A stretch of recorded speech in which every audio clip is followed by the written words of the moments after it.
Well, today I'm actually behind Dad and my Uncle Kenny, who's going to be cutting with us on this next job. Kenny is actually, see, Roger's my granddad, but I call him Dad. And Kenny's would be my youngest uncle. And Kenny cuts with us quite a bit, or from time to time. And he's also a deputy sheriff here in Cedar County, so aside from cutting logs with us part-time, he's also a full-time police officer. But we're going out here to check out a new job. We're going to start cutting on it. I'm in the Toyota because the bed's off my truck and I've had to run some errands today. So I got my co-pilot here with me, Fietta Tip. So let's go check out this new job and see what it's all about. Let's go. Now, I'm doing some walking, just kind of scouting things out here. This is a job we've been trying to buy for a long time, get wrapped up. I mean, you can kind of... This job will probably have 400 or 500 walnut trees on it, just walnut trees. And it's here close to home. Like I said, it's a job we've been trying to get under wraps for quite a while. And these draws, it's on several creeks out here. These draws are just full of walnut trees. A big cattle company owns this land, several thousand acres. And you can't imagine the size of some of the walnut timber on this farm. It's amazing. Not to mention, I mean, I'm in a pretty good little stand of chinkapin oak right here, walking through it. But they're going to clear all this. You know, they run several thousand head of cattle.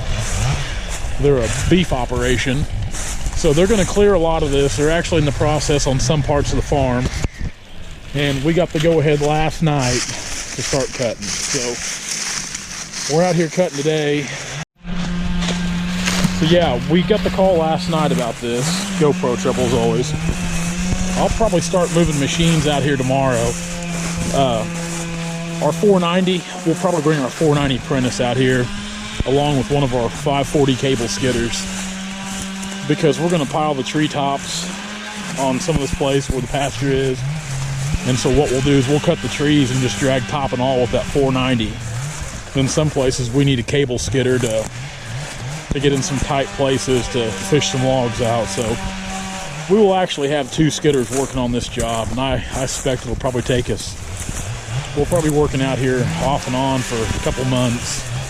Like I said, it's a big place, it's a big farm, a lot of acreage. I mean, you can see some of the trees here, like walnuts scattered all up through here. So it's going to be a really good job of timber. I'm excited about getting to cut it. I love getting to work close to home, especially for some of these bigger outfits, bigger companies that put their trust in us to really get in here and perform a good harvest. And we're not cutting nothing real small. We're just cutting down to 14 inches is what we're doing. So it's going to be an exciting harvest. Boom, there it went. Dad over there laying them down. Trying to get an idea of what we're... Come here, Fear. Hey, come. Come here and sit down. Come here. Sit. Stay. That's my German Shepherd at the butt of that walnut log there. And she's not a big dog. She's about 70 pounds. So, let's go. You can kind of see the quality of a lot of this timber out here.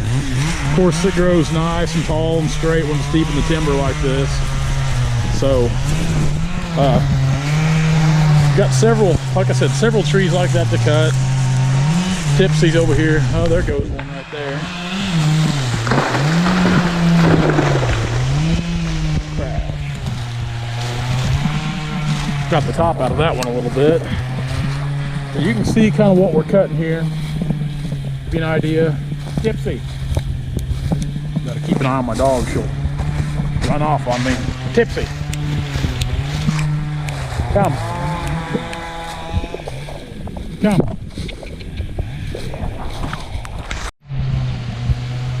We've got another one getting ready to come down in front of us here. We'll just stay perched down. Kenny's cutting that one. Kenny's in front of me. Dad's over here.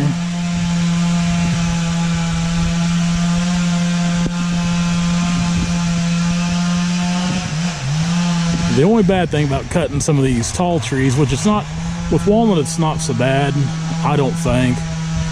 But some of these tall trees deep in the timber, they will hang up, kind of like this one you can see here. Which, like I said, isn't necessarily a bad thing, because you get those big forked crotches up there, and when they hit the ground, they can easily pop and bust. So, nice and smooth fall right there. So I think it's always essential that those trees come down as easy as possible. That's why I said when they hang up, we can always drag them down pretty easy with the skidder. That's one thing I do like. Dad over there, he's whittling one down. The guys make pretty quick work of it cutting. Every now and then you'll see all three of us cutting. Not usually in close proximity like this, because three guys cutting, a lot of times when you're in close proximity, you're just asking for trouble. Two's not too bad, especially the three of us work so good together.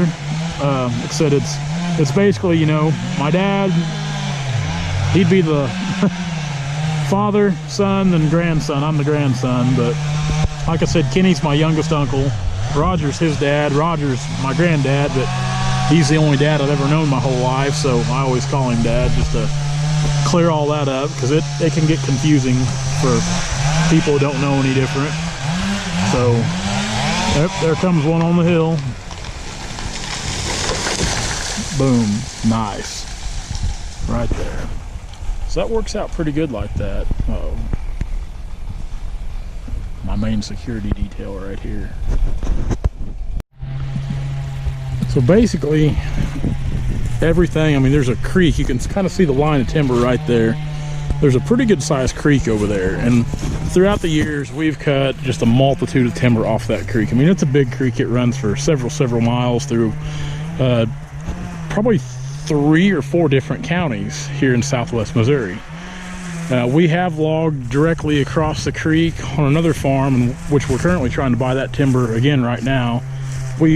Since I've been logging full-time out of high school, I can recall twice cutting walnut on that farm, and there's still a lot there to cut. But it's a bigger farm, probably 450 acres, I'm guessing. There went another one. So there's still a few bigger farms left, and that farm over there has been in the family for years. I mean, years and years and years. Actually, the owner of that farm now was one of my school teachers when I was in the 6th grade, and she's just a great gal. We actually share the same birthday, so we're hoping we can try to get that job lined up again while we're out here. We're going to do some walking here in just a minute. Look at some of this bigger timber down the creek, some of these bigger walnut trees, and you can see it just goes up there for, gosh, a long ways. Like I said, this cattle company owns literally thousands of acres, so we've got a lot of cutting to do on this job, aside from the jobs that we already have. So it's we're gonna be busy for a while. Tipsy, she's out there trying to get her a rat or a rabbit. She can be hard on the wildlife. She sure does mine well, though.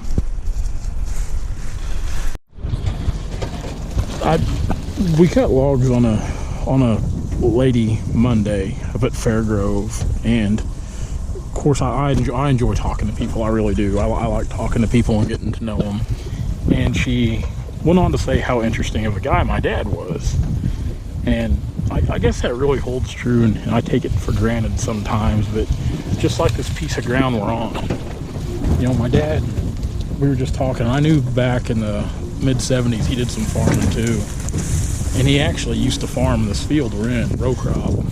He farmed this and across the creek from where we're at, which, I mean, that's just, I don't know, there's so much more to logging than just going out here and cutting the timber. I mean, there's a lot of history to the land we get to work, and I always find that really fascinating. I always like a lot of the history. I love local history, I really do. It doesn't matter if it's here in Cedar County or southwest Missouri, the United States, or the history of the world. I love history, and I'm kind of a history buff. And I soak all that stuff in like a sponge, you know. I could sit around for hours and listen to people my dad's age and older talk about history and the way things used to be and how things were around the county when they were growing up. But it's hard to imagine, looking at this bottom now, that it used to be farmed. And a lot of people know that me and my dad, we're big. We have a large Indian artifact collection, arrowheads. And I mean, we probably roughly guessing 5,500 pieces in our collection. I mean, it's a big collection. That's about the only thing outside of logging that we've ever done together, is hunt for arrowheads and collect arrowheads. But this bottom here, he was telling me about all the arrowheads he used to find in this bottom, in which, if you look along this bluff here at all, it makes pretty good sense, you know, being up on that high ground, the creek over here. So it's pretty interesting stuff. It's awesome getting to be out here on days like this. It's February, it's like 72 degrees, short sleeve shirt, timber threads, or logger threads, I'm sorry, logger thread shirt, timber strong. But you couldn't ask for a better day to be out scouring the countryside, cutting timber and just looking over land. It's really pretty cool. See some of the landscape here, kind of that little rock bluff. Pretty neat stuff. I mean, it really is. It's pretty interesting. Dad's gonna put me off here in a minute. Me and Tips both. Now, aside from looking for arrowheads, I used to do a lot of trapping.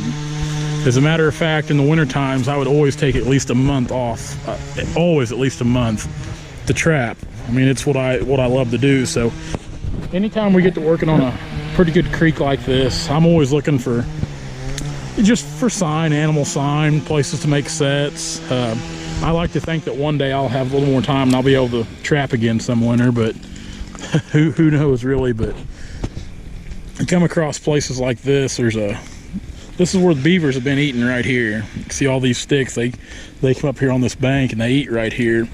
And judging by how deep that water is right there and kind of the looks of this, I'd say they got a den right up in here close somewhere, because they're not too far off.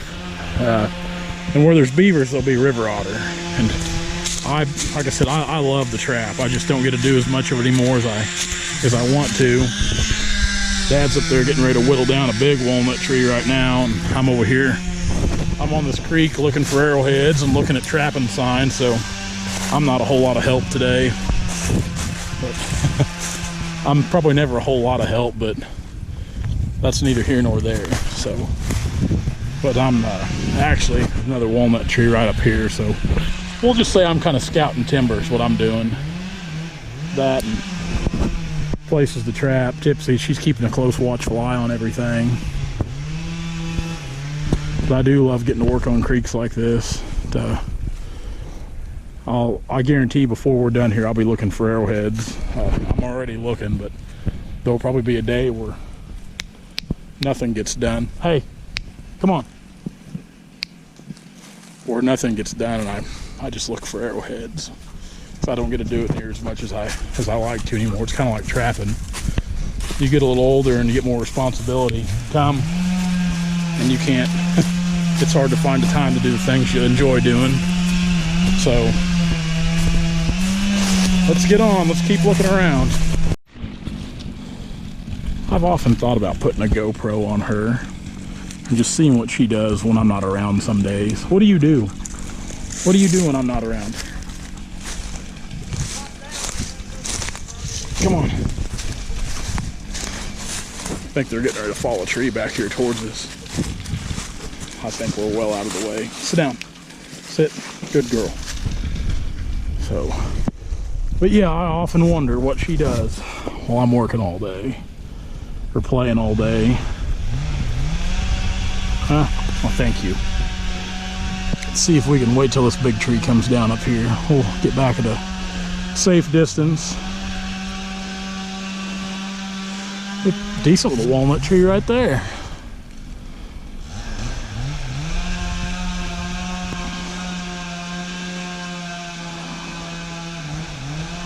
Come on, you fall.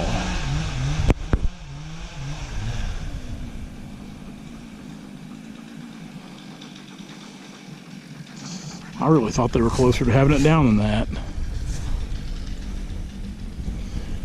Creek. I'd kind of like to see them old beavers out and about, but very seldom do we ever see beavers out in the daytime. They're pretty nocturnal.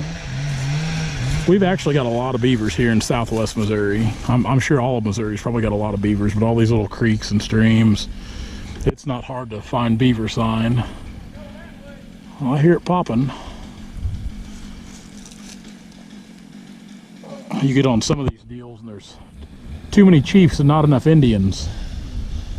And that's why me and Tipsy, we just sit back, we're Indians.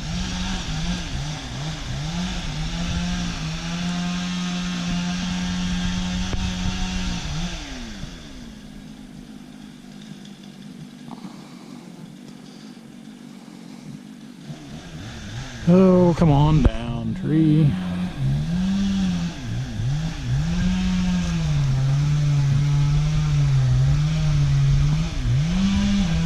I'm breaking a sweat and I'm not even doing anything. That's terrible.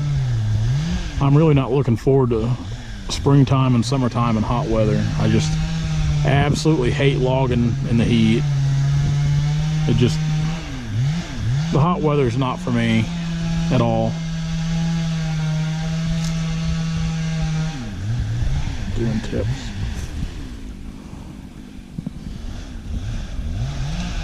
I thought we'd see a tree fall. Oh, there it goes. Boom.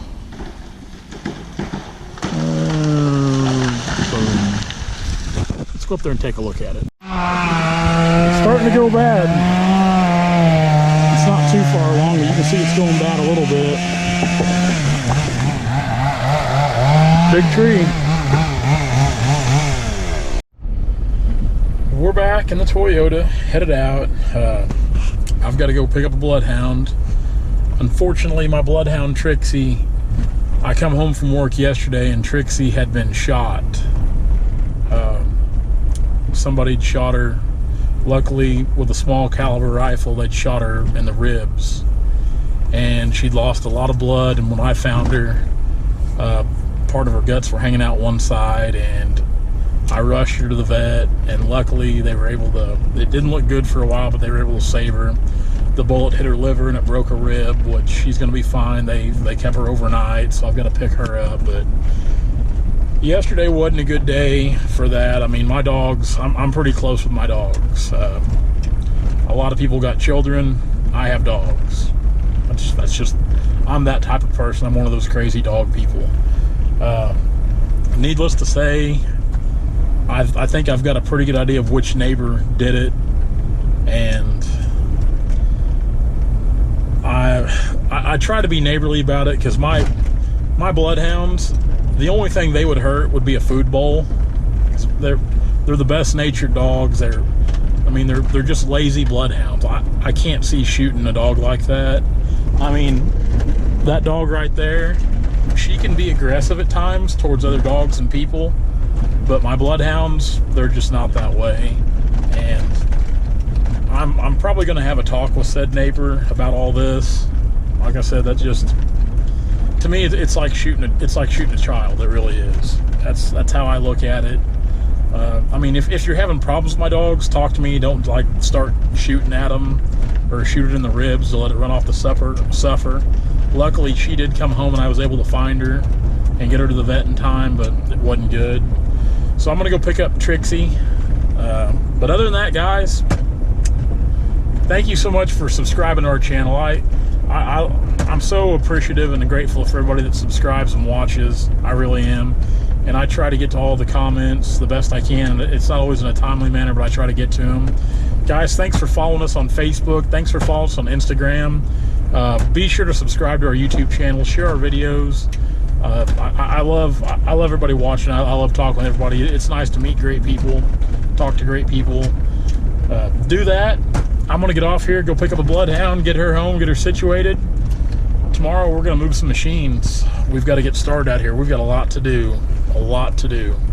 We've spent the last 2 hours looking at timber, so we're gonna get that taken care of. But guys, we'll catch you next time. Thank you.